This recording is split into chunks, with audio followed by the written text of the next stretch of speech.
یہ جس کیمرے سے میں آپ کے روبرو ہوں، جو کیمرہ آج ہماری ضرورت بن گیا ہے، جس کیمرے میں ہم اپنی زندگی کے یادگار اور شاندار لمحوں کو قید کر لیتے ہیں، پتہ ہے اس کا سب سے پہلے آئیڈیا دینے والا سائنٹسٹ ایک مسلمان تھا۔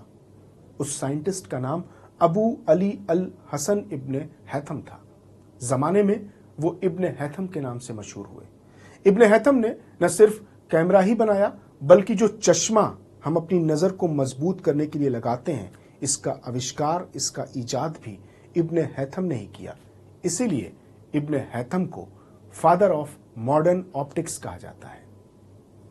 965 عیسوی میں عراق کے شہر بصرہ میں پیدا ہوئے ابن ہیثم نے روشنی پہ کام کیا۔ روشنی یعنی پرکاش۔ روشنی کو دیکھا، سوچا، سمجھا، غور کیا، تحقیق کی، ریسرچ کی۔ روشنی کو دیکھتے دیکھتے اس نتیجے پر پہنچے کہ روشنی یعنی پرکاش ٹیڑھا میڑھا نہیں چلتا، روشنی سیدھی چلتی ہے، اور جب یہ روشنی کسی سوراخ یا ہول میں پہنچتی ہے تو اندر پہنچ کر الٹا عکس بناتی ہے۔ اسی ریسرچ اور تھیوری پر انہوں نے پہلی بار پن ہول کیمرہ بنایا تھا۔ انہوں نے ایک چادر لے کر ایک کمرہ بنایا جسے چادر کے اندر اندھیرا ہو گیا۔ اس میں انہوں نے سوراخ کیا۔ سوراخ سے جو روشنی آئی، یہ روشنی جس دیوار پر پڑی اس کے اپوزٹ یعنی سامنے والی وال پر، سامنے والی دیوار پر روشنی کا عکس پڑا اور ایک فوٹو بنی جسے ریفلیکشن آن دا آپٹکس کہا جاتا ہے۔ ایسا یہ کئی بار کرتے رہے، لگاتار کرتے رہے، اور اسی ریفلیکشن کو دیکھتے رہے اور اس تحقیق پر پہنچے کہ ہماری آنکھیں کیسے دیکھتی ہیں، اور اسی ریسرچ کے نتیجے میں چشمے کا شیشہ بنانے کا فارمولا انہوں نے ڈھونڈ نکالا اور چشمہ بنا ڈالا۔ اس کے بعد تو چشمے بننے شروع ہو گئے اور آج تک دنیا ان آپٹکس سے بے حساب فائدہ اٹھا رہی ہے۔ اور اسی طرز پر انہوں نے کیمرہ بھی ایجاد کیا۔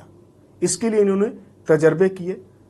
تجربے کے لیے الکمرہ بنایا۔ الکمرہ عربی لفظ ہے جس کا مطلب اندھیرے والا کمرہ ہوتا ہے۔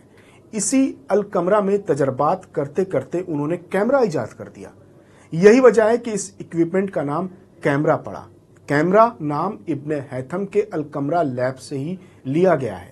اس کے علاوہ بھی کئی ایجادات، کئی سوچ، کئی تحقیق، کئی فلسفے ابن ہیثم نے دنیا کے سامنے پیش کیے، جس سے آج بھی یہ زمانہ فائدہ اٹھا رہا ہے۔